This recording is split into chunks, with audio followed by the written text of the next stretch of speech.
There are moments in life when everything falls apart, when we lose everything we've worked for, or even the person we love most. We may be looking back, holding on to the past, hoping they will return.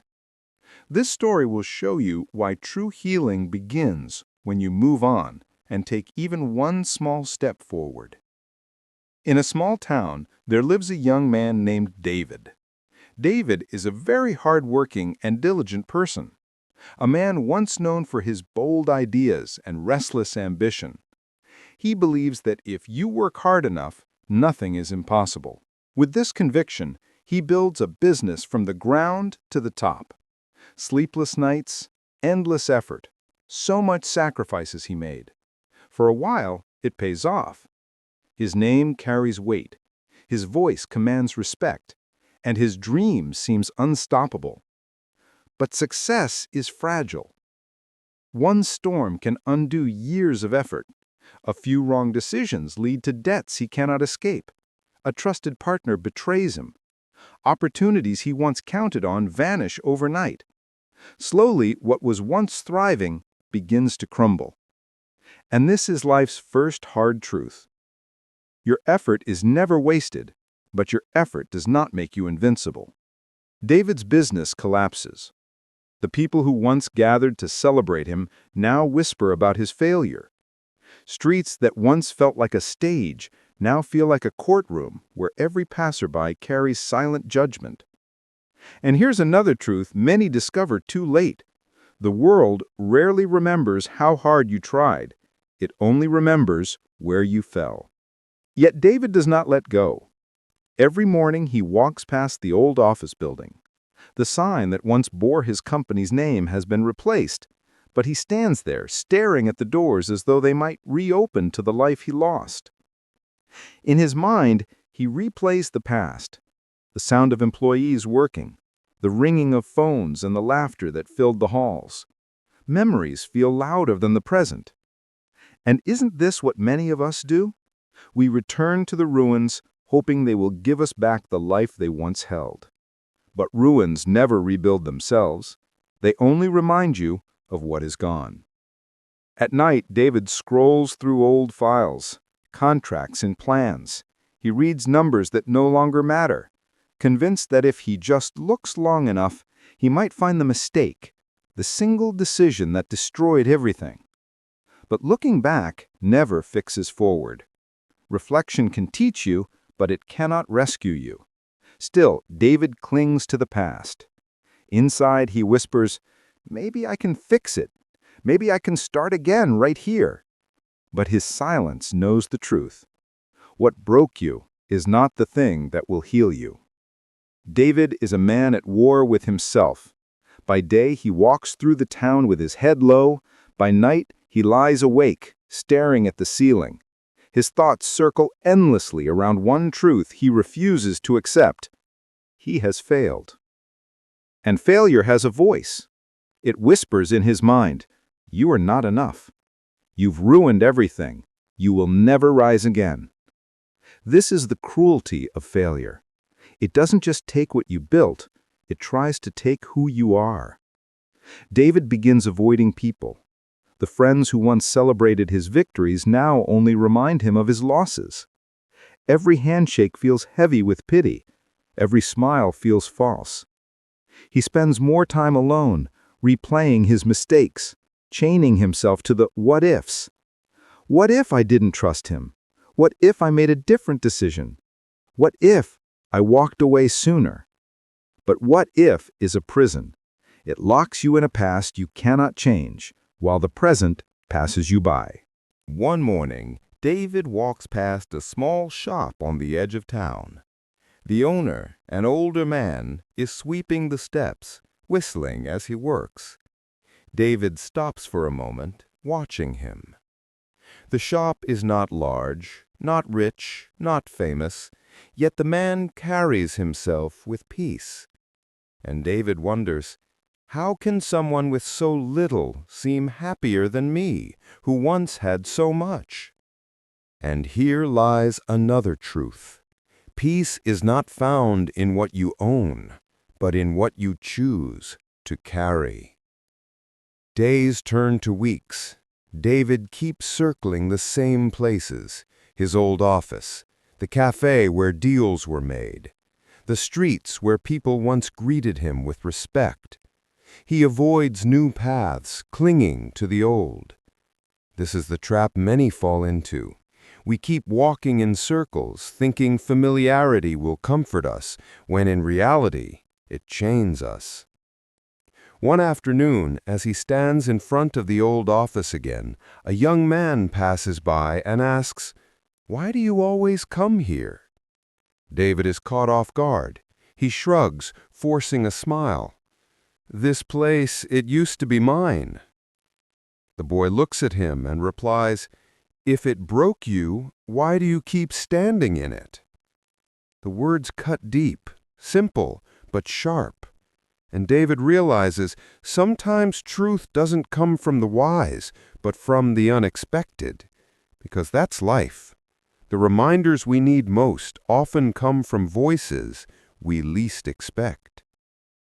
That night, David cannot sleep. He thinks about the boy's words. Why do you keep standing in it?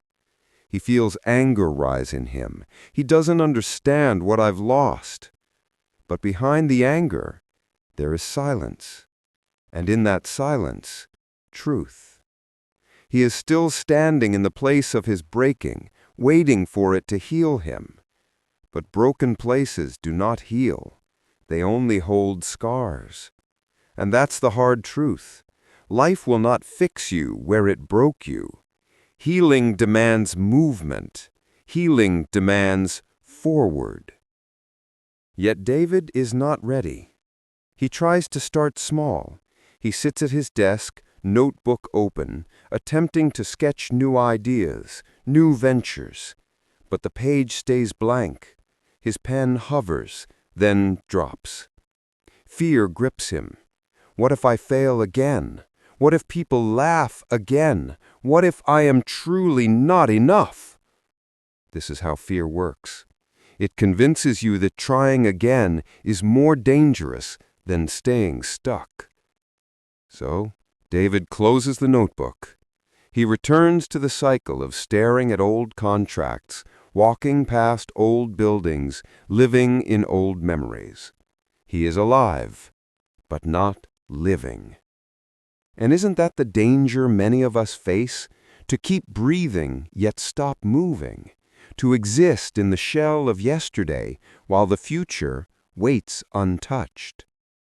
One evening, rain falls hard across the town.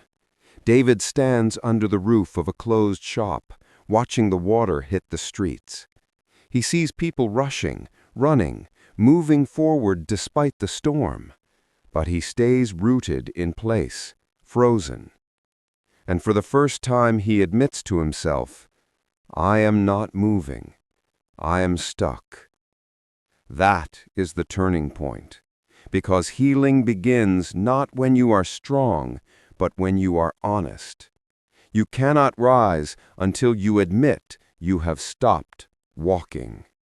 The rain has stopped, but David still stands there, rooted beneath the shop roof, staring at the empty streets. For the first time he admits it. I am stuck. And here is a truth many never reach. Healing begins the moment you stop pretending.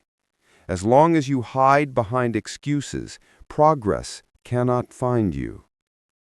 The next morning, David visits an old neighbor, Mr. Ellis, a retired teacher known in the town for his wisdom. Ellis is sitting outside tending to his small garden, his hands rough with soil, but his face calm. David greets him quietly. I don't know why I'm here, he mutters, lowering himself onto the wooden bench beside the old man. Ellis looks at him, then back at the flowers. Sometimes you don't come because you know. You come because you're lost. David sighs. His voice is heavy. I failed. I built something I thought would last forever, but it collapsed. I can't let go of it. I keep going back. The old man leans on his cane, his eyes sharpen. Tell me, David, if a glass shatters in your hand, do you keep holding it, hoping the pieces will come back together, or do you let it go before it cuts you deeper? David stares at the ground. The answer is clear, yet he feels the weight of resistance inside. And Ellis continues, that office, that business, that name, it broke. You're still holding the pieces, and until you let go, you will keep bleeding. In that moment, David understands something he has ignored for months. Holding on to broken places doesn't keep them alive. It only keeps you wounded. He whispers, "But if I let go, what do I have left?" Ellis smiles faintly. "You have yourself, and that is where rebuilding begins." This is the lesson David never saw before. You are always worth more than what you lost. The days that follow are not easy, but they are different. Instead of walking past the old office, David chooses a new route. He feels the ache to look back, but he forces himself forward. And here is the truth. Change begins with the smallest steps, even when they hurt. He cleans his desk, throwing away stacks of old contracts and balance sheets. Each page feels like part of his identity. But as the papers hit the trash, he feels lighter. Because here is the principle. Letting go is not weakness. It is making space for new strength. David begins journaling. At first, the words are broken. Anger, regret, self-blame. But slowly, new sentences appear. I am still alive. I still have time. I can try again. David's steps are different now. He no longer lingers at the ruins of his past. Each day, he chooses to walk new roads. And slowly, those roads begin to lead him somewhere unexpected. At first, he takes on small work, helping local shopkeepers, advising younger men with their ventures. His pride whispers, "This is beneath you. You once led dozens, now you serve in shadows." But he ignores that voice. And here lies a hidden truth. Rebirth often begins in humility, not glory. Months pass. The small tasks teach him discipline again. The younger men he mentors begin to trust his wisdom. People start to seek his advice, not because he is the man who once succeeded, but because he is now the man who understands. David begins to notice opportunities, small sparks others overlook. He sees a gap in the town, a need for a service no one has thought to provide. He sketches it out, plans carefully, and this time he builds differently. He no longer chases size or applause. Instead, he focuses on strength, sustainability, and purpose. Because this is what failure has taught him. Success without wisdom collapses, but success built on lessons endures. The new venture begins modestly. A rented office, a handful of workers, a slow trickle of clients. But it grows, not overnight, not like before, but steadily, like roots beneath the soil. David feels a familiar fire return, but this time it is tempered. He no longer sees success as proof of his worth. He sees it as a tool to serve, to create, to give back. And that is the greater transformation. True success is not about proving others wrong, but about living true to yourself. Years later, the townspeople no longer whisper about his failure. They speak of his resilience, his ability to rise again. They tell their children, "David is the man who fell, but he refused to stay down. And David himself finally understands. His story was never about the fall. It was about the rise. He stands in his new office one evening, looking out at the sunset. The air feels lighter, his chest no longer heavy. He knows he carries scars, but they no longer ache. They remind him only of where he has been and of how far he has come. He whispers to himself, not in doubt this time, but in quiet certainty. I am not what I lost. I am what I chose to rebuild. And with that, David's story finds its rebirth. David's story is not just about one man. It is about all of us. Because in one way or another, each of us will face the moment where life breaks us. And in those moments, we are faced with the same decision David had to make. Do I stay where I fell, or do I rise and rebuild? Number 1. Don't stay where you were broken. When something shatters in your life, the instinct is to return, to hold the pieces, to believe you can put them back together. But broken places do not heal you. They only remind you of what you lost. Healing begins the moment you walk forward, not when you keep circling the ruins. Number 2. Small steps create big transformations. David did not rebuild his life in a day. It started with new routes, small jobs, conversations with strangers, journaling his thoughts. It felt insignificant, yet each step became a stone in the bridge that carried him forward. Do not underestimate the power of consistent small steps. They carry you farther than one giant leap you're too afraid to take. Number 3.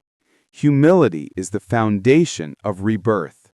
Pride told David he was too important for small beginnings. But when he embraced humility, he found purpose again. Rebirth is not glamorous. It begins in humility, discipline, and service. Number 4. Failure is a teacher, not a verdict. David's first business collapse was not the end of his story. It was the classroom that taught him how to build stronger the second time. Failure is not the opposite of success. It is the tuition you pay for wisdom.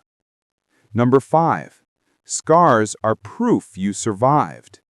David carried scars, betrayal, shame, loss. But scars are not open wounds. They are reminders that pain came, but it did not win. Do not hide your scars. They are not proof of weakness, but of survival. Number 6. Your worth is greater than your losses. For a long time, David tied his identity to what he owned and what he built. When it collapsed, he thought he had collapsed, but he discovered his worth was never in his business. It was in his character. You are not what you lost. You are what you choose to rebuild. Number 7. True success serves, not just shines. David's second business was not about applause or titles. It was about creating value, serving his community, and living with peace. That is why it endured. Build not to impress, but to impact. Success that serves will always outlast success that shines. Number 8, the final lesson. The end of a chapter is not the end of the book. David thought his story ended when his business collapsed, but it was only a chapter, and the next chapter was greater because of the lessons of the last. Your past does not cancel your future. Every ending is a doorway to a new beginning. So wherever you are right now, whether you're standing in the ruins of failure, betrayal, loss, or rejection, remember David's story. Don't stay where you were broken. Don't keep waiting for the past to return. Don't mistake scars for chains, because life has more for you. The story is not finished. The page is not closed. And the same way David rebuilt, so can you. You are stronger than your failure. You are bigger than your pain, and your future holds more than your past could ever contain. If you found this story interesting, give us a like. Write in the comment what you learned today. Don't forget to subscribe. We will meet again.